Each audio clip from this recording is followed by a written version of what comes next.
All right. Welcome back to another episode of my movie review series, episode 104. Well, guess what day it is? Guess what day it is? May 19th. May 19th. May 19th.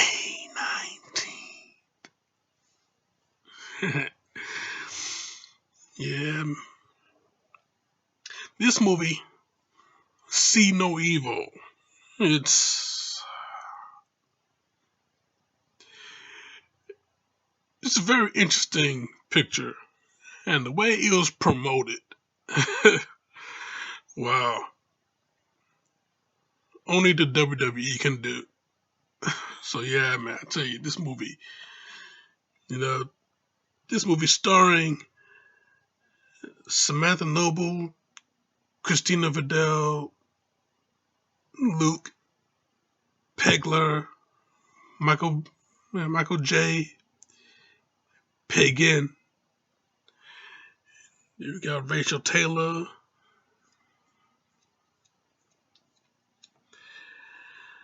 And other cats in this movie. And it also stars Kane.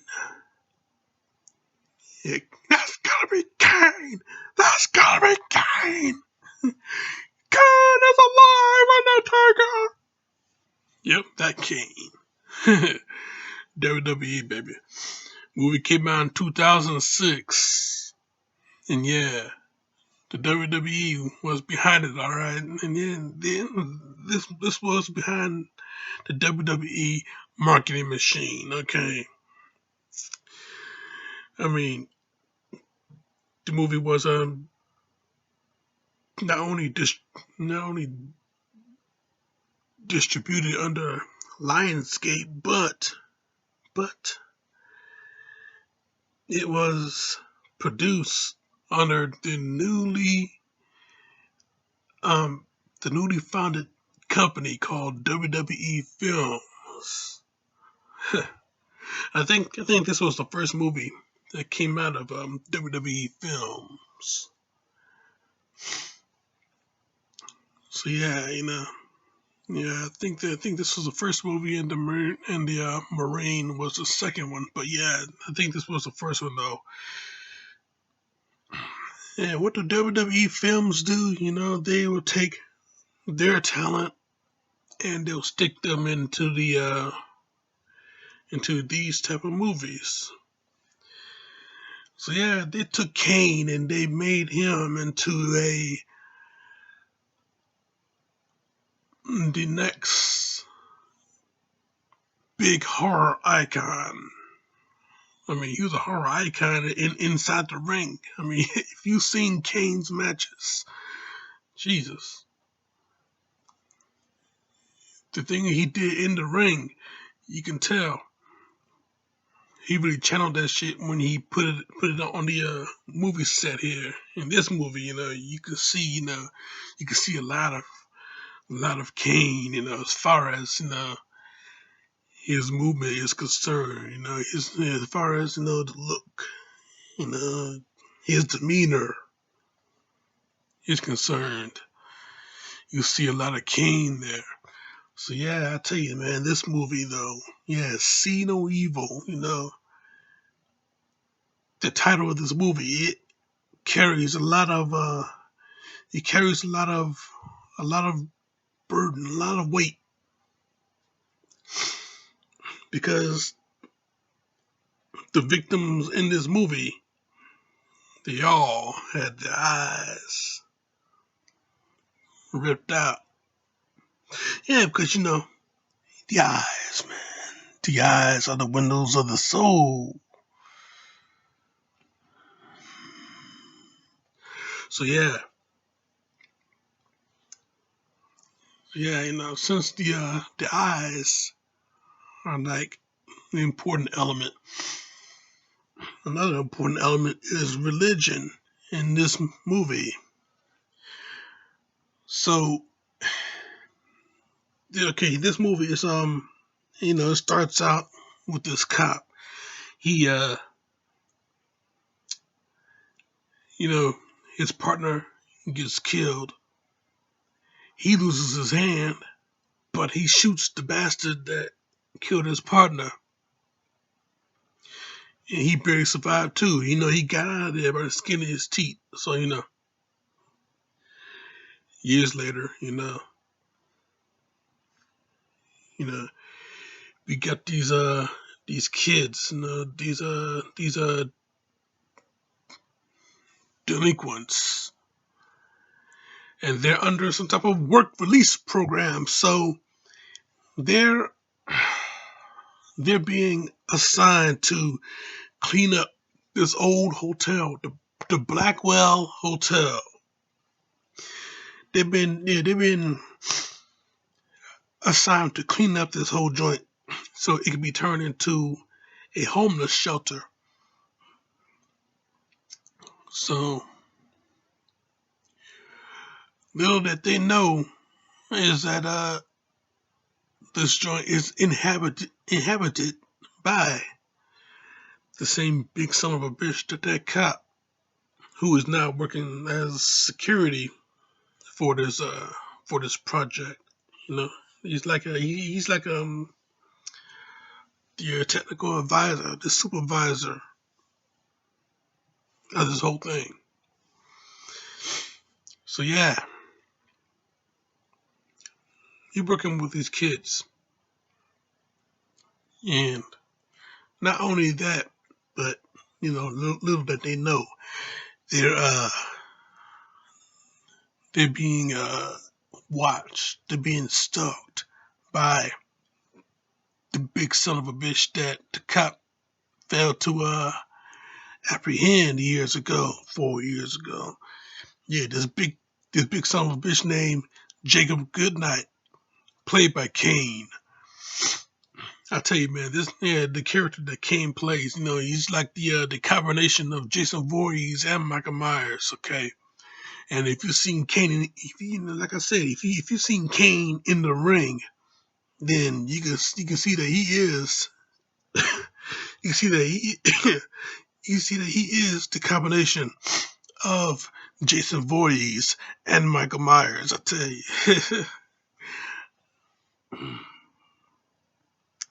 So yeah, I tell you though, this guy, yeah, real big force of nature. This cat is, and this movie it gives you a nice little Texas Chainsaw Massacre feel to it too. I mean, you will see some real good elements of this movie that give you a nice little throwback of Chainsaw. As a matter of fact, this movie is kind of a throwback of the 70s and 80s horror films. I mean, yeah, the whole tone of it and everything like that. The whole tone, the entire content of this movie, it's a real throwback of the 80s, 70s, and 80s horror. So yeah, with these kids, doing their work in this joint, yeah, they all, just getting picked off left and right by Jacob Goodnight. So, you know, and then, how Jacob is collecting these kids, he literally, yeah, he's collecting them, he hooking them up, dragging them away. So yeah, this movie, it hits you in a lot of different angles. It really gets you. Yeah, I'm not saying he really get to you, you don't get to you, but he really gets you. But yeah, yeah, Jacob Goodnight, played by Kane. That's gotta be Kane. That's gotta be Kane.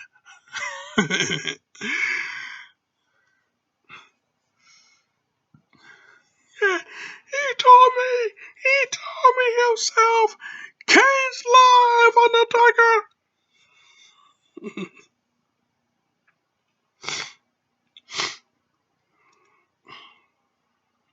I love the WWE Network.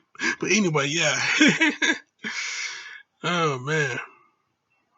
Like I said, no, this movie though, big marketing promotion by the WWE marketing machine. I mean, they took the date of this movie and made a huge storyline behind it. You know, the whole May 19th saga, you know. I was trying to find this whole thing as continuity on YouTube. You know, you can find it, you know, if you had the time and if you had the memory, you know, considering that it's 2018 and I'm trying to look up something that came out of 2006 and trying to remember how it all started and everything like that. I mean, you know, there are some videos out there that will give you dates of it, but like I said, if you had the time, I mean, hey, you could easily go on the WWE Network and start in the start on the first date and work your way through the weeks of every single episode of Raw until the whole thing ends. You know, the whole storyline ends. But yeah, you know, they set up this whole storyline behind the date of May 19th. May 19th. So, with all of that going on, you know, they really got people into watching this movie. And this is a pretty damn good movie, too. I tell you, man, the kills in this movie, you know, the scenes in this movie, the kills in this movie, real good stuff, real good, authentic stuff. I tell you, you look at this and then you look at a Friday the 13th film, you know, especially the remake, you know, yeah, you can see the nice little compare and contrast with it, you know. Yeah, it gives you that, like I said, it give you that Texas Chainsaw Massacre feel to it, but then you know it hit you with the a throwback of a Friday the 13th type of story, Friday the 13th type of film too. Yeah, this character Jacob Goodnight, you know, he's indeed, you know, the real force of nature. I mean, with I think it was the three remaining survivors. You know, they were putting up a fight against this guy. You know, they took his axe, slapped it into his leg. You know, the back of his leg. You know, and Jacob. You know, he get that still chopping his leg here. You know, but he's still getting up. He's still going. You know. Yeah, they took his axe, slapped it to the back of his leg, you know, and one of them had a pipe jammed to the back of his head, you know, and his head was where the bullet wound was at. So he jammed to the back of his head, and the piece of his skull, it just came out, and you see all these maggots and everything just falling out. I mean, yeah, that wound wasn't treated right. You know, it was, yeah, that was dead flesh right there. So those maggots coming out, everything like that. It looked like it was concealed inside because he tried to put it. He probably tried to put that piece of his head back on it. That little piece of it right there back on it. Yeah, but yeah, it was nasty though. That was some nasty shit. Made this guy look like that he's not really human. But yeah, you know, jam that pipe right into the back of his head, no, you see that all that shit just coming out. You try to put that piece back on there, you know. But yeah, I tell you though,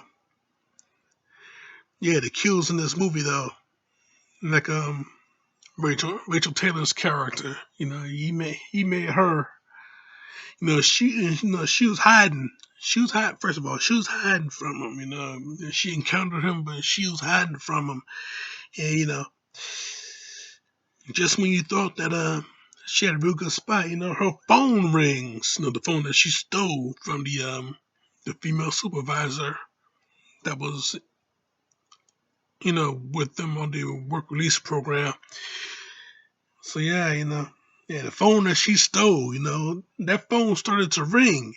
So Jacob, he hears the phone, he finds her, you know, forces her up against the wall, takes his phone, and the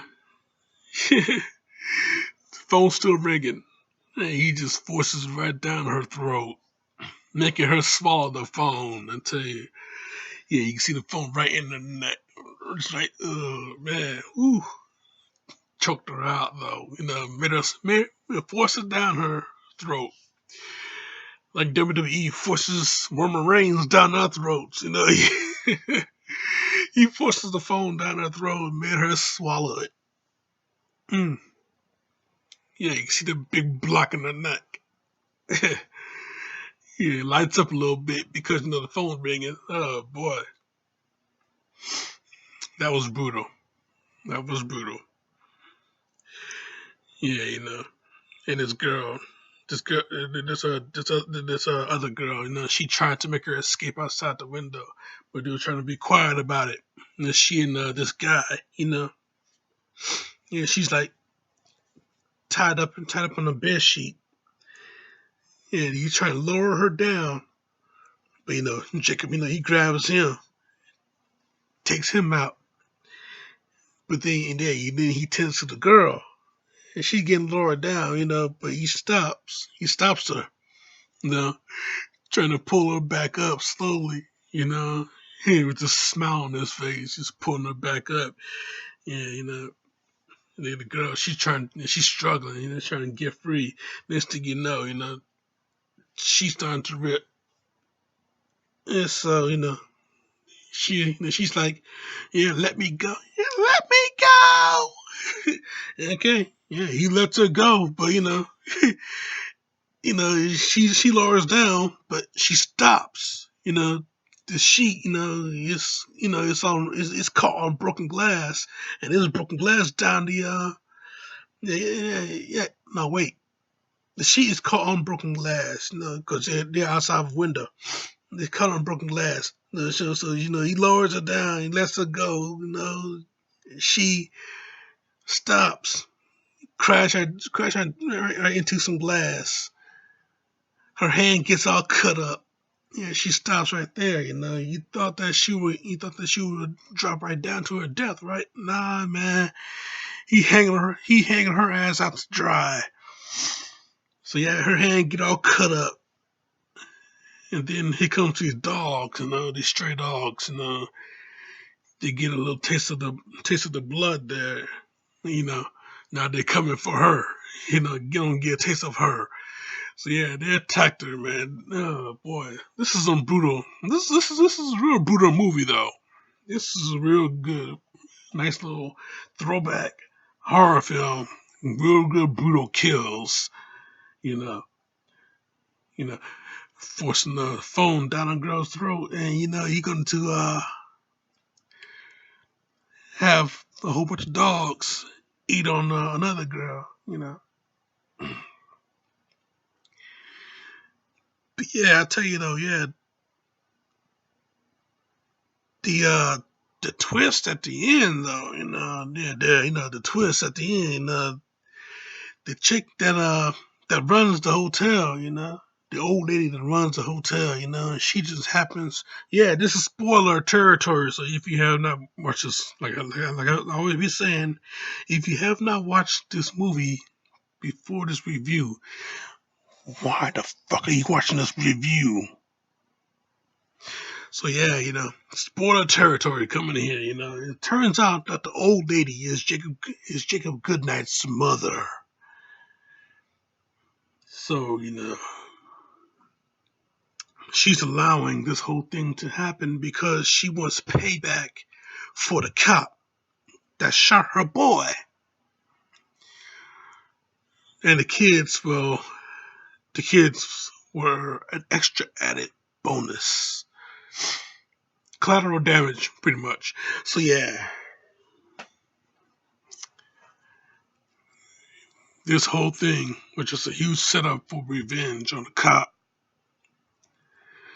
And Jacob, yeah, he got his revenge on that cop, but these kids was an extra added bonus. But he did not count on, but yeah, Jacob Goodnight, he did not count on killing his own mother because she was about to kill his his hostage, his pet. He kept one of these kids alive just so, because, she has religious tattoos. And, like I said, this movie has a lot of religious aspects to it. Yeah, she got these religious tattoos on her. And, yeah, you saw that because, she was taking a shower and he was peeking on her. So, he saw the religious tattoos. He kept her inside of a cage, you know. Jacob's mom was going to kill her. She was going to shoot her, but Jacob, he grabbed her, threw her. His mom grabbed her, threw her, and against the wall, nailed her. Literally nailed her against the wall. There was like a big nail right there in the wall, and she got impaled in it. So yeah, you had to kill your own mom because you chose her, your pet, over her. But yeah, yeah. Oh, Jacob, he didn't count on getting a pipe jammed into his eye and he getting thrown out a window himself. That Looney Tune way of him dropping down. You know, different ledges on each window. Yeah, so you got this pipe. Pipe hitting the ledges. And he comes right down, right through this closed glass like a greenhouse. He fell right through that, and he got impaled by those big jagged shards of glass. So yeah, Jacob Goodnight, yeah, he's dead. That's over. It's over for him. But yeah, I'll tell you though, this movie though, it's whew, like I said, man, it's a brutal movie. Brutal movie. If you've seen the movie before, you gotta check this shit out again. I mean, hey, it's very funny. It's very, very funny that I'm doing a review on this movie, and the cat that done the music, the score in this movie, is Tyler Bates, and he also done the score for Deadpool 2, which is out right in theaters right now, Jack. Out in theaters right now. So yeah, if you have not seen Deadpool 2, go ahead and check it out. So yeah, music by Tyler Bates. So yeah, yeah, like I say, yeah, brutal movie. Nice little throwback of the golden era of horror. The 70s and 80s. Real good. Real good threatening killer. In this movie. Yeah, he's the. They try to make him to the next big horror icon. And yeah, I give it to him. I give it to him. Yeah, he's the. Yeah, yeah, he can. If executed more better, he could have been the new face of fear. I'm not saying that they should have had 2, 3, 4, 5 more sequels to this. I'm not saying that. They do have a sequel to this. And yeah, Jacob Goodnight did come back. Wow. But yeah, They do have that going, but I'm not saying that they should have kept going with it. See No Evil 3. I'm not saying that they should do that, but hey, to each his own, right? So yeah, man, with this movie, I give it a real good solid 4 out of 5. 4 out of 5. I mean, yeah, Jacob, like I said, Jacob Goodnight. Yeah, that's quite a name for him too, Jacob Goodnight. It's like a Bond villain, really. So yeah, Jacob Goodnight. Yeah, he's a real dynamic character. Yeah, he's this one scene where he's searching in the hallway. Door after door. He got the axe in his hand. He's forcing the door open. So he switched the axe into the other hand. Forcing the door open, looking for these kids. I tell you.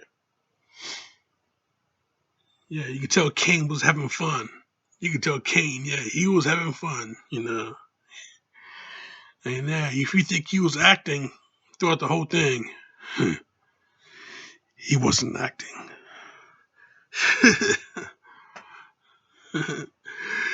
So yeah, I tell you, yeah, real good fun. Yeah, this movie it is real good fun. You gotta check it out. Check it out again and over and over. So yeah, good solid 4 out of 5. That's my review, and I'm sticking to it. Now, next week, staying in the horror field. Yeah, I'm doing more horror this year than I did back in October. But yeah, I'm staying in the horror field next week because there's a dream demon looking for some revenge. We are all his children now. So yeah, Jack, keep it locked right here for that. Check out my other shit right here. Subscribe to me right here. And click on that bell so you can get the notification of whatever video I decide to put out there. But in the meantime, in between time, Jack, you have a good night. Because this show is off.